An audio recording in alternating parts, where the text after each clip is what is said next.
A new champion has been crowned in South America.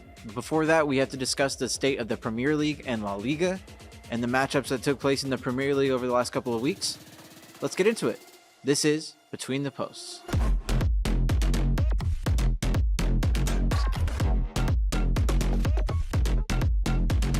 Welcome back to Between the Posts, everybody. How are we doing? My name is Eric.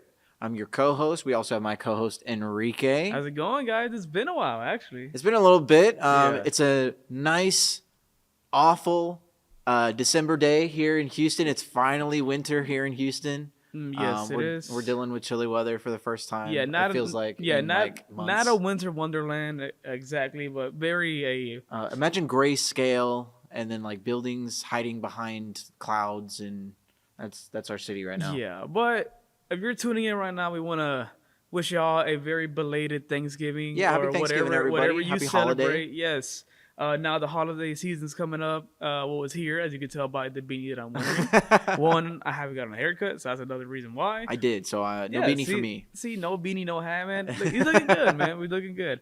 But to kick it off, we had a lot of football that was happening over the holiday season. Oh, man. A lot of news were dropping, some of them over the holiday break, and some of them even today before hitting the record button. Yeah.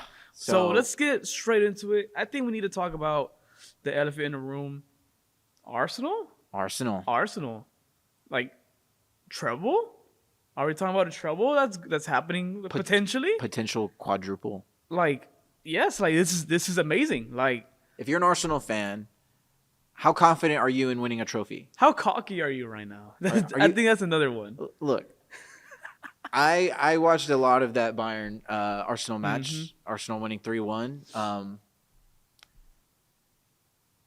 Bayern played out of their mind a little bit. Like, what are we doing half the time? Of course, Luis Diaz not being there hurts. They handed him a 3-game suspension from Champions League for his tackle on Hakimi, which injured Hakimi, and he's out for the foreseeable future. But look, Arsenal looked good. They looked good. Bayern looked really bad. Yeah. But also Arsenal looked really good. They didn't look good against Chelsea this past weekend. That's a question mark for Arsenal fans, is can we even beat Chelsea? Chelsea looked fantastic. That's a whole another story. Yeah. But Arsenal right now sitting first in Premier League, sitting first in Champions League. They're 5 points clear in the Premier League. I think they're 3 points clear in Champions League now. I haven't checked I think every team except for Arsenal in Champions League has a loss now. Or the equivalent.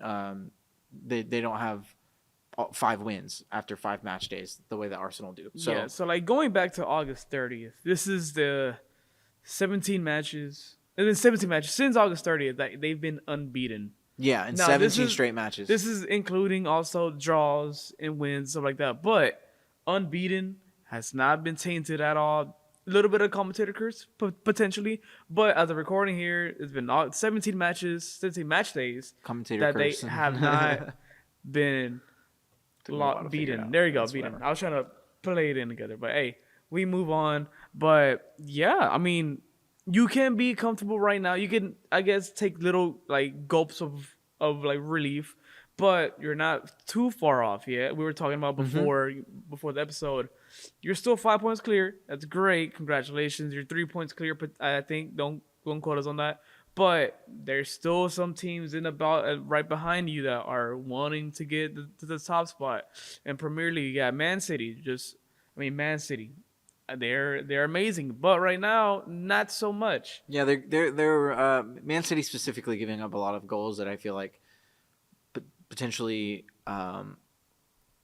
could be an issue, like defensively. There, of course, we talk about Man City being an offensive juggernaut, scoring 3. You know, I mentioned that I didn't feel like Arsenal could score that many goals if they had to. They did score 3 against Bayern, which I did say Bayern did play defensively like awful.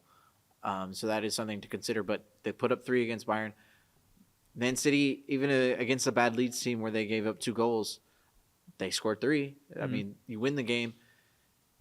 They are as prolific as it comes right now at the world level. Manchester City. I mean, Haaland is phenomenal. He's outstanding, world class. Probably the best striker in the world right now. Kane having a couple of stinkers over his last 5 matches or so. Yeah. Um, City's right there. I think that being 5 points clear is significant. I don't think we can downplay how significant 5 points is in the Premier League. Yeah. But it's a long season. There's still like 16 matches or 26 matches. Sorry, 27 to go. Yeah. So still most of the season to go.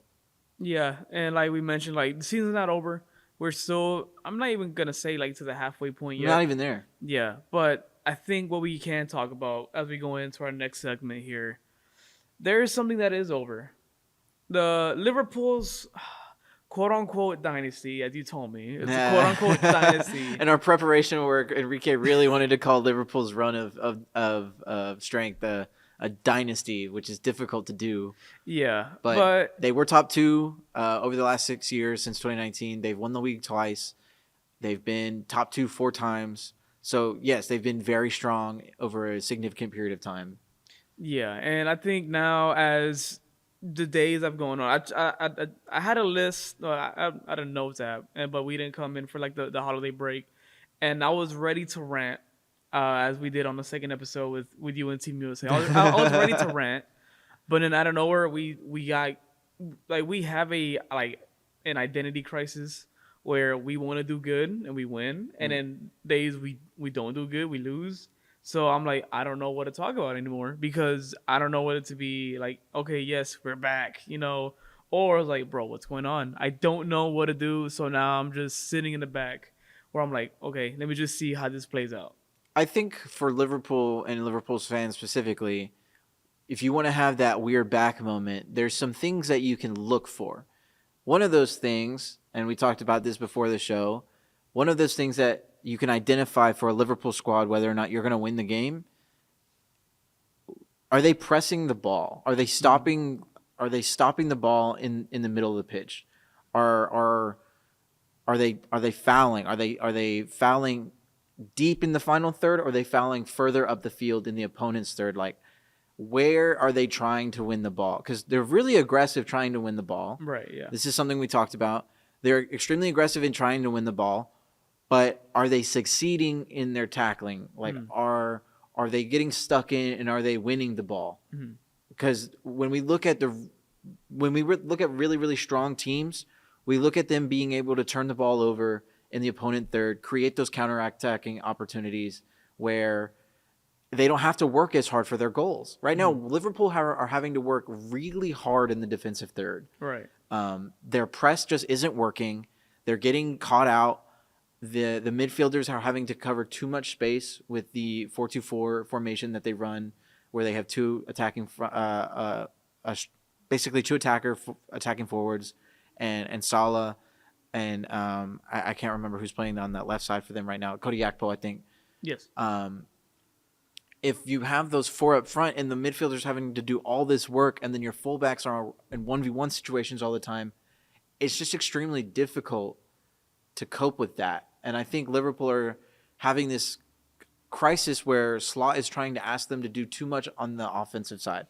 I mentioned this a couple episodes ago where I thought they were too focused on scoring goals. Right.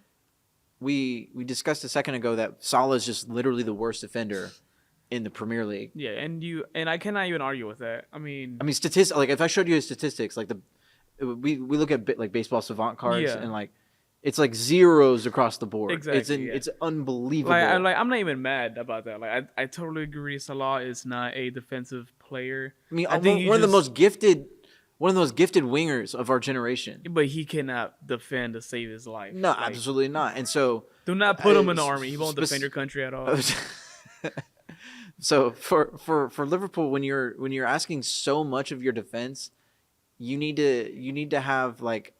This is why they miss Luis Diaz so much, because he was so good defensively for them. Yes. And he is a guy that can get stuck in and win the ball for you regardless of where he is. And so Liverpool right now, they've got a very, very attacking identity, which is why they're giving up the ball so much and giving up these easy opportunities for the opponents. Their defense is just under so much stress. Yeah, and I think the whole world is past the fact that we did lose a great player and with Jota. We lost a great, and I You think can't speak about that exactly. enough. You Yeah, can't speak and about it enough. I feel now. I think we're. It's sad to say. I think we're past that now. I don't think you are, because I mean, what did Robert Sitton say whenever he qualified for the World Cup just 2 weeks ago? Mm-hmm. Me and Jota used to talk about this all the time. He's just won a match and that ensures that his country is going to go to a World Cup. And who is he thinking about? He's thinking about Diego Jota. I think no. So but what I don't even think I don't think you can move past it. I don't think they will move past it. Yeah, but like if you're like, it's not like they're 20th in the league either. They're 8th in the league. Yeah, but like you can't always put it on. Yes, this is a tremendous loss, and I think it's gonna impact for the rest of the season. And I totally get that, but you can't milk it. I don't want to sound like the bad guy, but you can't milk it. You can't be like use that. Of course, it's like, not an excuse so much as everything I've just said about their defense. That's the reason. Yes. That's the reason and they're also, losing matches. And you can't. They're not losing matches because they're not in the right mental state. However, on match days and in preparation, your focus might be affected to a degree where maybe if your film study isn't 100%, maybe it's 95%. And at the highest level, that matters. So I'm not going to sit here and say that they're losing matches because in the middle of the match they're thinking about Jota and they lose focus and whatever. But in preparation for the match, when they're at home, when they're with their families, when they're with their friends, they're probably thinking about him off the pitch. Yeah. And that's preparation for the match. And their preparation is as important as playing. And I think also when it comes to the manager side, like they already said his job's safe. It's already a given that his job is fully safe, and I think that could be another reason why his job's safe. Like like we're talking about the mental aspect about everything. We discussed off air how his job also might be safe because there's just nobody that can replace him. Yeah, but now there's some chatter going around that let's say it gets worse. We may be seeing a new face. I mean, what's worse than a 3-0 loss at Anfield to Nottingham Forest? Yeah, but if it's worse than that, if it gets worse than that, did they lose 4-1 to PSV at Anfield as well? If it gets worse than that, I guess it's not even worse to them yet. Seriously, I just want to know what's worse than these things. I have no idea, but there is. Is it going to take a 6-0 drumming to United? I think it is. I think if you lose to United at home, like again. Because it's happened already. Right. If you lose again, I think it's time to throw in something. Because I don't even think there is a name. There is a name that is out there, and it surprised me. But I'm not gonna say it because I don't want to cause any stirrups. But it is a big European name. Okay. It is a big European name. Enrique will share the name of this coach. By the end of the episode, changed my mind. You're on the right track though.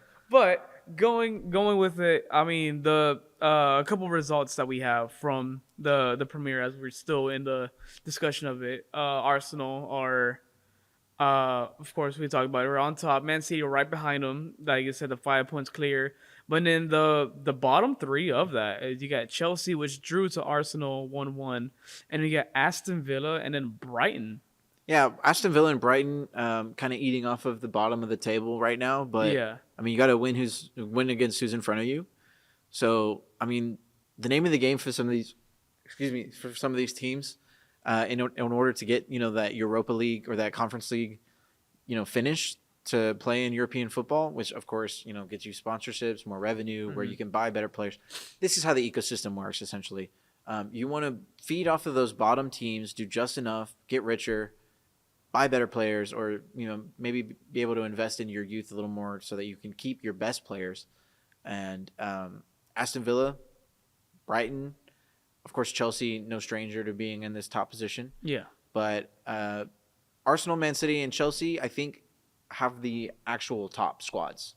I think they have the best squads in the league. I think everybody else kind of vying for that 4th and 5th place to get, that last Champions League spot. Right. And that Europa League spot, which of course, if you win, gets you into Champions League. So Yeah, but as we're talking about getting into places, um, like I think something happened not too long ago. It took a while. It took a while for it to happen, and we didn't think it was gonna happen. Well, we thought it was gonna happen sooner, but it happened later. But somebody got invited back into their house, not fully yet, but they have some I mean, restrictions, Messi was there before everybody else. which is crazy. This, And he did it before, but He did behind it- everyone. He did it about everyone's back. he That's the crazy part. if you don't know by now, we're talking about Barcelona's home stadium Yeah. reopening. Barcelona playing a couple of matches at home for the first time in 3 years almost. Yeah, 909 days. As of recording, 909 days since they were able to step foot back into now the Spotify Camp Nou. Yeah. Yeah, they're changing names now, not like Spotify is single-handedly bringing Barcelona from the brink of collapse. Yes, but I'm switching to Apple Music because you're gonna raise my prices to give it a Barcelona. No, That's why no. if you didn't know, Spotify raised their prices so that potentially Barcelona could re-sign Messi. But I am always ranting about not wanting to pay for live streaming service. Then you want to pay more for my music? That's a joke, by the way. No. But it is a joke. It's not for Messi. It's for I don't know what they're doing anyway. No, it's Barcelona. They still owe $30 million for Lewandowski. So Yeah, so you know, it is what it is. and but, they're supposedly going to sign Holland. Yeah, okay. Yeah, I don't even know. Man. Barca fans, you guys are delusional. Let's be real clear. Yeah, Okay. I'm just happy that we're able to Finan- get home. Financials aside, good for them. And in fact, Barcelona actually moved into first place in La Liga. Real Madrid drawing a couple of matches they probably shouldn't, Yeah. and giving up that top spot. Real Madrid have one loss in La Liga, but they have 3 draws, and Barcelona have 1 draw and 3 losses. Yeah. So I think it's just a lot of injuries that are happening over there in like Los Blancos side. They just don't have like any replacements at the moment. Some of them could be coming back potentially, but others are taking longer than expected.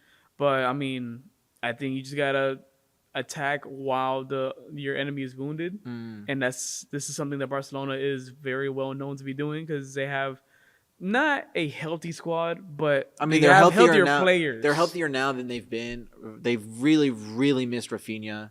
Yeah. Pedri, of course, is fantastic in the midfield. Frankie De Jong is back. Yeah. They got to do something with Ronald Araujo. Yeah, I don't even know what's going on. I have a feeling that he's out the door sooner. They got to get him expected. out of here in the window. I think in this January window, Ronald Araujo has got to be gone. Yeah, because I think I saw on Twitter that he is already meeting with other teams because he told the coaching staff they wanted to take some days for a mental health reset. But he's just having a really tough time at Barcelona right now. Yeah, there's some pictures circulating that he's meeting with other teams, like with their managers. Well, that's stuff interesting. like that. So it could be that the fans are not liking it. This is the first time that I'm hearing about it. I mean, it could be like now it's like AI is getting very very good now. Yeah, Sora creating Ronald Araujo meeting with Juventus or whomever. Yeah, but I don't know. Like it's no like I'm not gonna be that guy on Twitter like Grok is this real? Yeah. Like no, I'm not gonna do that. But it looks pretty legit. And if this is actually happening while you're on a mental health break, Yeah. I think you have to be let out the door. Yeah. Yeah, you can't do that while you're I'll say getting that. I'll yourself say out. this. The only thing that the Barca fans are not delusional about is the fact that Ronald Araujo is costing them games. Kubarsi has to figure it out too. Their back line, Eric Garcia's got to start. I think at this point. Yeah, and I think that's what the fans are wanting. They Yeah. want him to start now. Just a little bit more like in depth kind of talk about Barcelona because they did take first place in La Liga. But a little bit more to say about Real Madrid. So they had a really, really interesting Champions League window last week. They did. Mbappe, of course, scoring that hat trick, 9 goals in Champions League in the new format after 5 matches. Yeah, Say what you want. Yeah. 9 goals in 5 matches, pretty good. Yeah, but it was very scary. If you take out the whole equation with Mbappe, you almost choked the game. Yeah, it was a slugfest, though. I'll give you that. I mean, 4-1 at one point, and I think they give up 2 late goals, and so yeah, when we talk about Real Madrid nearly dropping points here, It kind of reminds me of that. I think it was Juventus and Dortmund game that we had earlier this season where they were 4-4, and I think Juventus was up 4-2, and Dortmund stormed back and get 2 goals at the end. I think that was that. I think yes. So when we talk about like dropping points, like these are kind of these situations where you very nearly cost yourself like placement in Champions League.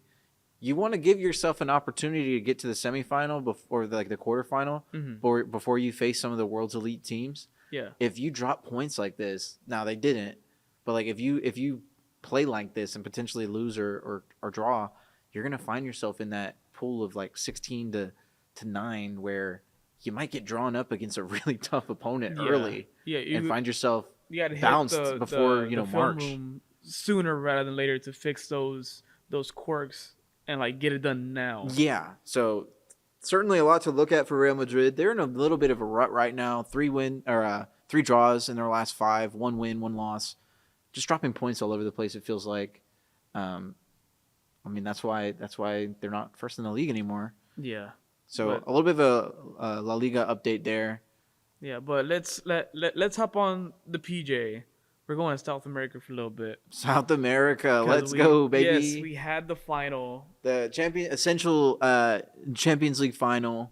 Yes. For South America. Copa Libertadores happened, the final. Flamengo win 1-0. I don't know. I was trying to pick out which one I wanted to say. 1-0. 1-0. But fast 5. But yes, great game overall. It was so good. We walked into pitch 25, which if you were there for the wrestling event, shout out to all of y'all. Shout out Apollo Wrestling. Shout out Kenny. Shout out Justin. Happy birthday, Justin. It's Justin's birthday? It's his birthday today, yes. I'll send him a text later. Yeah. But yeah, great event, great turnout. But before that, the game just started. So I was watching. I'm like, bro, this is amazing. Yeah, it's dude. I'm like watching wrestling and football. Oh my god. One of my favorite things, and one of the things I'm most excited about for this World Cup is the way that Brazil celebrated their victory. Like to me, like yes, we got an all Brazil final, right? And for me, if we were to do an all North American tournament with not in the same way that we do the Leagues Cup, but like an all North American tournament where we're including like Honduran teams and El Salvadorian teams, and some of these weaker nations. Like, let's get everybody involved. It would be really something to have that kind of final between 2 American teams, or maybe even 2 Canadian teams. Like if Montreal and Vancouver like happened to be in, or something like that. Like that would be really special, and I think it's really special for just soccer in our region. Like our region, as far as like the Western Hemisphere, they give a lot of stock into like European soccer. This is why I loved Club World Cup so much, because how good is this flamenco team right now because of Club World Cup? Yeah, no, it was a great help that they had the Club World Cup, and how good is this Palmeiras team right now because of Club World Cup? Like it was amazing. Like I kind of see why they wanted to do it every 2 years. But again, it's difficult to do something like that. Yeah, have it every 2 years. Finding countries that wanted to do it, finding venues in such a short amount of time. But I think the big top right on this is manager of Flamengo, Felipe Luis. You may have heard of him. Was a player for them. If you don't know who Felipe Luis is right now, he could have a very, very short stint here at Flamengo, I think. Yeah, potentially go to a top flight club. I mean, if you're asking me who is the best potential replacement for a high-level club, if Pep got fired tomorrow, there you go. Who replaces Pep Guardiola? It's Felipe Luis. Yes, because you're once a player, then it wasn't even that much of a gap. You're now a manager of your former team. And you got them to the final, and you win against Palmeiras. Not only that, I mean, we talked about during Club World Cup how impressive they had been that whole season, like last season. So they're carrying a form over a year and a half of unbelievable football, in addition to having a really, really great run in the Club World Cup against the best teams in some of the best teams in Europe. Yeah. So for me, you're not only stacking up, oh, this is what it is to play Brazilian football. Like, you're stacking up, this is how you play football in general. Yeah. Like their style, the way that he plays and the way that he coaches, like the intensity they play with, they play really tactically sound. They don't make mistakes on the ball. Like, if Bayern decided that company just wasn't it, whatever, I would want Felipe Luis. Yeah. That's who I want. Yeah. That's my guy. So let's pick up the cards real quick. We're in our extra time slot right here. Okay. Real time. Quick, MLS playoffs. Oh yeah. If you're not like watching this, what are you doing? We've been trying to hype it because we potentially we wanted this final, Yes. either LAFC or Vancouver in the final. Yes. But it's here. We got what we wanted. It's Muller versus Messi. It's Inter Miami versus Vancouver. It's the best players in this country right now, playing for a trophy. The first player in history to have a World Cup trophy and an MLS Cup trophy will be decided on Saturday. Yeah, and if everything leading up to that was just crazy. If you have not been watching this, go back, go to YouTube, look at the past matches. Oh, LAFC versus Vancouver. They've been unbelievable, dude. Unbelievable. I'll go on camera right now. LAFC versus Vancouver 2 weeks ago was the best. Was the best MLS soccer match to ever take place. Yeah. Just balls to the wall action. Big names doing great moments. Big names doing big things, creating literal miracles. Son's free kick was a miracle. Yes. I mean, we talk about Messi in his first game for Miami, his first game late in extra time, that free kick that won them that, I think it was a League Cup match. Oh, against Cruz Azul. Yeah. Yeah. So his very first match, he does that. Son, in his first playoffs for LAFC, literally left it all on the pitch. Top bins. Dude.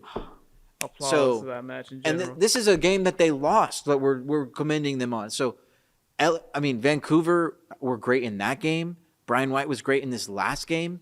A guy they called up for USMNT that didn't end up playing for, I can't remember what reason, maybe injury or something like that. They called him up. Not that I want him to play in a USMNT jersey, but Brian White was great. Amazing. Miami. They're just dangerous. Yes. Beyond belief. Yeah, so this game is something you do not want to miss. Be sure to check that out because it's a miracle season if you're a Vancouver fan. It's the first time they made it to a conference final. Mm-hmm. It's the first time they won a conference final. It's the first time they're going to an MLS Cup. Yes. It's potentially their first time ever winning an MLS Cup. Just a lot of storylines, a lot of big names, a lot of great moments, great football. You don't want to miss it. Now, as we head into our off the pitch segment, news dropped. We're going off the pitch here. Some news dropped. Copa America coming back to the U.S. Yeah. Before we hit record, we hit whatever. Before we started filming this, there you go. It came out that there's advanced talks, great advanced talks. When they say advanced talks, to me, it's probably going to happen. To me, when they say advanced talks, to me, that means they're finalizing venues, they're finalizing security contracts, they're finalizing vending contracts. Yes, 2028 merchandising contracts is the year that we could see more than likely Copa America coming back to the U.S. Do you remember what I talked about a couple of months ago? How to expand soccer in the U.S. We're getting having these tournaments here. Yeah. Club World Cup was just the start. Then you have the World Cup. What happens after the World Cup? You got to keep the momentum going. Yep. Copa Libertadores. That's how you keep it going. That's a great clip. That's a great clip right there. Just go back to, we'll find it. Yeah, I'll find it. Yeah, it's there somewhere. And then another World Cup potentially happening. The unwanted World Cup. Russia's trying to make their own World Cup for the teams that did not qualify. We don't know how far those talks are, but because Russia NIT is tournament for the World Cup, let's go, baby. Yeah, exactly. Because Russia is banned. I'll never for everything forget that's going on. I'll never forget. UT basketball didn't make the men's tournament, and then they won the NIT, and I was just like, I don't care. But yes, and then I think that is all that we could talk about. Oh, real quick, I'm smoking on that Chivas pack. Y'all made fun of America losing. 'Cause we are in the Liga MX playoffs. We lost against Monterrey. I saw that. Questionable calls, but hey, I will accept defeat. We haven't been up to par lately. But it is the first time in 4 finals that America is not gonna be in it. So I gotta let the kids play at times. Chivas was talking all that smack, but then Chicharito just misses it over the bar for that penalty. I saw that, and then smoking on that Chivas pack. Oh man. my god, smoking on that Chivas pack. So you got Toluca against Monterrey, and then Tigres against Cruz Azul. That is your semifinals match. I'll be sure to keep y'all updated on that because it's getting interesting. And I think from there we'll see who's gonna be shaping up the Mexico side of the national team. Okay, we'll see what goes. Gil Mora, sadly got smoked out by Tigres 5-0 in the second game because it was 3-0 in the aggregate, I think, and then they just got smoked or something like that. I don't know, but they did get smoked 5-0 on the second match. But that is everything that I have from the off the pitch segment. Anything would you like to add? RIP the San Siro, the stadium. Unfortunately, all those stadiums in that country you can't have any international tournaments in Italy right now because the stadiums are up to snuff. I think Juventus' stadium is the only one. Yeah, I think so. Shout out Milan, finally playing really attractive football, even though you've been winning. You won in a really beautiful way this past week. So shout out to you. Yeah. And also last week, shout out to all the USMNT players that had immense success. I think there were like 9 USMNT players that either had a goal contribution or a goal scored last weekend. So look it up. Tyler Adams, goal from the halfway line. Shout out Tyler Adams. That's all from me. Nothing else from you. That's going to do it from us. We are Between the Posts, baby. Thank you so much for tuning in. You can find us on our socials at BTP Official, _ BTP Official. That is Instagram and TikTok at Between the Post Official. That's where you can find us. We're going to be here on the Apollo HOU YouTube channel. Check out all of our other shows.